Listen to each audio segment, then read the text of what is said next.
मला श्री जाधव यांनी सांगितलं की पवार साहेब येणार आहेत आणि तुम्ही आलं पाहिजे.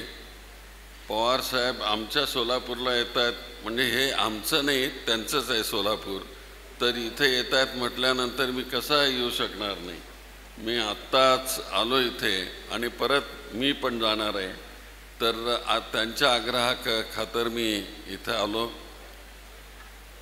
आणि आज हा सुरेख अशा प्रकारचा मेळावा भारत जाधवनी इथं आयोजित केला आणि त्याकरता संपूर्ण महाराष्ट्रामधून सगळ्या प्रमुख कार्यकर्त्यांना नेत्यांना इथं बोलावलं. ही एक अतिशय चांगली घटना आहे. असे मेळावे भरवून आपले प्रश्न शासनाकडे नेले पाहिजेत. मी 1972-73 पासून पाहतोय तेच ते प्रश्न इथं उद्भवतात. थोडेसे प्रश्न मध्यंतरी सुटले आणि तेही पवार साहेबांच्या काळामध्ये सुटले याची जाणीव सगळ्यांना आहे. पवार साहेब अतिशय सूक्ष्म अशा प्रकारचे निरीक्षण करणारे नेते आहेत. तुम्हाला सांगतो ते मी महाराष्ट्राच्या मंत्रिमंडळामध्ये त्यांनीच मला मंत्री केलेलं होतं आणि भीमराव जाधव इथे महापौर होते. तर लोक त्यावेळेस म्हणायचे की आता भीमराव जाधव इथे महापौर झालेले आहेत, सुशीलकुमार शिंदेचा पत्ता कट, आणि म्हणाले आता भीमराव जाधवांना ते पुढे नेऊन जाणार. पण 2 कॅटेगरीमध्ये आम्ही आहोत. अनुसूचित जाती, भटक्या विमुक्त जाती आणि त्यातल्या त्यात टकारी असेल, कैकारी असेल, पाबलूर असेल, अशा समाजामधला एखादा प्रतिनिधी आला तर त्याच्याविषयी लगेच सुरुवात केली जाते की अमक्याला काढा, तमक्याला काढा. पण हा चाणक्य अशा प्रकारचा आमचा नेता, त्यांनी बरोबर सगळ्यांना योग्य तऱ्हेचा न्याय दिला आणि महाराष्ट्रामध्ये त्यांचं नेतृत्व पुढे झालं.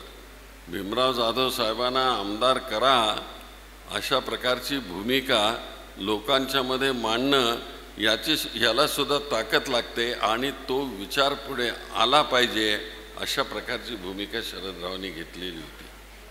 एकच हे उदाहरणादाखल मी सांगितलं, पण संपूर्ण महाराष्ट्रामध्ये त्यांचं हे लक्ष इथं होतं. आपल्या सातारचे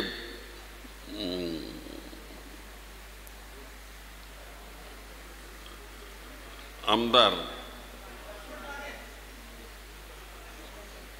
ते आहेत. त्याच्यानंतर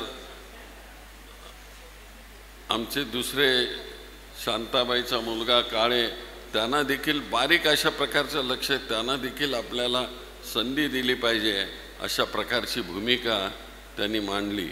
पण शरदरावांच्या दुर्दैवानं आमच्या समाजामधले अनेक लोक पुढे आले त्यांच्या कर्तृत्वामुळे, पण नंतर एक एक त्यानं सोडून गेले. आता मी एकटाच राहिलो असं म्हणणार नाही, पण मीही काँग्रेसमध्ये आहे आणि NCPमध्ये आता आहेत. पण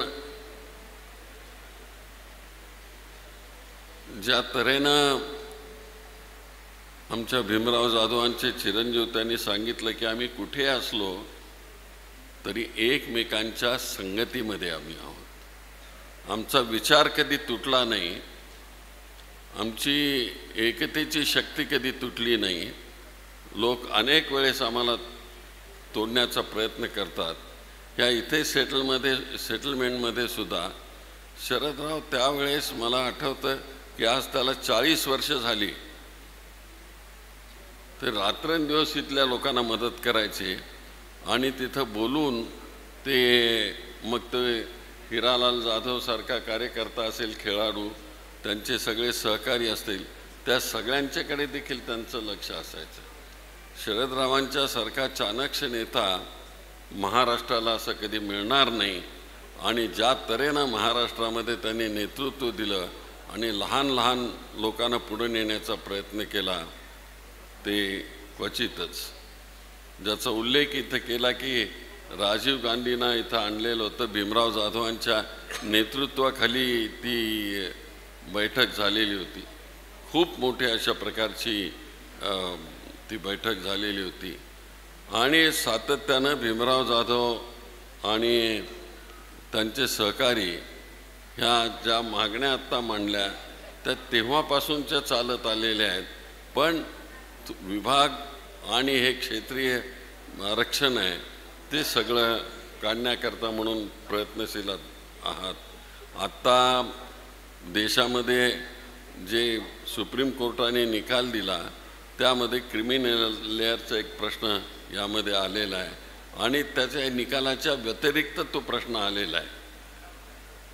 पण याच्याकरता देखील शरदराव आणि त्यांचे सर्व सहकारी, आता मी काय पार्लमेंटमध्ये नाही, प्रणिती नाही, आम्ही सगळे तिथं त्या ठिकाणी प्रयत्न करू की क्रिमिनल होण्याकरता म्हणजे अजून काही वर्षे गेली पाहिजेत. बऱ्याच कष्टाने इथपर्यंत समाजाला आत्ता कुठेतरी वकील, डॉक्टर, मामलेदार, कलेक्टरपर्यंत एक दोघे गेलेत, ॲडिशनल कलेक्टरपर्यंत पोचलेले आहेत. IPS व्हायला अजून वेळ आहे. तर असे छोटे छोटे अशा प्रगतीने ते पुढे चाललेले आहेत आणि म्हणून एकदा ह्याची सुरुवात झाली की मग ह्या समाजाला एक स्थैर्य प्राप्त होईल. पण मध्यंतरी इथं काही लोक देखील आम्ही तमुक करू, जागा देऊ, ते करू अशाही प्रकारे आमच्या कानावर आलं आणि भारतीय जनता पार्टीचे फसवेगिरी करणारे जे लोक आहेत त्यांच्यापासून आपण सावध राहिलं पाहिजे. मी कधी असं बोलत नाही जाहीरपणानं, पण आज इथं जी आपली जागा आपल्याला मिळाली त्याच्यावर सगळे आम्ही प्रयत्न करत होतो. सुरुवातीला जी जागा मिळते त्याच्यावर आयतं येऊन इथं बसण्याचा प्रयत्न करतात. पण तुम्ही बहादर लोक आहात. ह्या निवडणुकीमध्ये खूप प्रयत्न झाला प्रणितीला पाडण्याचा, पण तुम्ही हे सगळे लोक एकत्रित राहिलात आणि प्रणितीला विजय मिळवून दिलात. त्यामुळे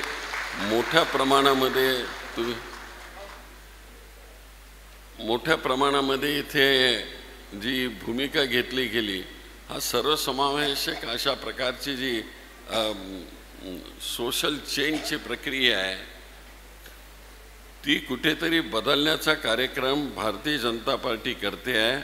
आणि म्हणून त्याच्याशी आत्तापर्यंत कधी हा समाज दुसरीकडे गेला नाही.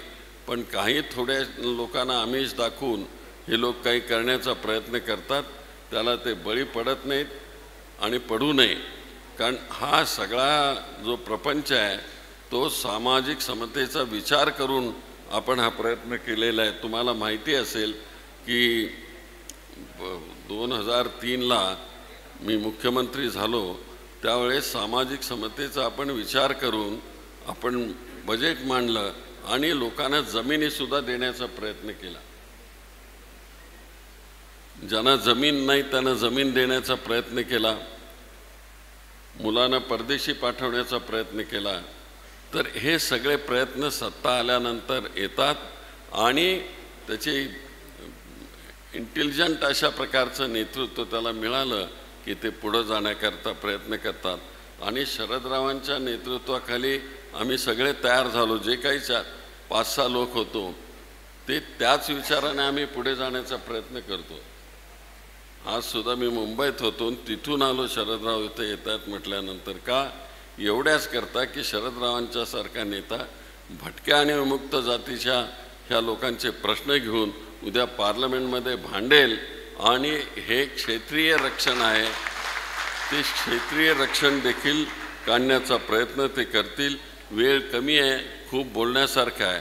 त्यांना बारामतीला जायचं आहे. ह्या वयात म्हणजे शरदरावजी एवढं फिरतात, माझी तर ताकद होत नाही. आत्ता तेच बार्शीला होते, आता आणखी कुठे ह्या सोलापूरमध्ये येता येता त्यांनी वैराग, नानस हे सगळ्या लोकांचे हे दौरे करत ते आले. खरं म्हणजे 3 वाजता मीटिंग होती, पण ह्या दौऱ्यात सगळ्यांना भेटत सगळ्यांचं म्हणणं ते स्वीकारत ते इथपर्यंत आले. परमेश्वराने एवढीच मी त्यांना प्रार्थना करतो की परमेश्वराने त्यांना चांगलं आयुष्य द्यावं, सदृढ आयुष्य द्यावं आणि खूप अशा प्रकारचं आम्हाला नेतृत्व, आम्हाला शक्ती देण्याचं काम ते करतील परमेश्वराने त्यांना शक्ती द्यावी अशा प्रकारची प्रार्थना करतो आणि मी रजा घेतो. जय हिंद, जय महाराष्ट्र.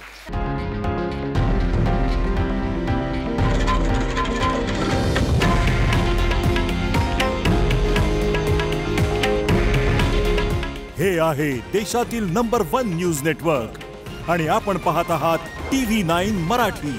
काळजी तुमची, हित महाराष्ट्राचं.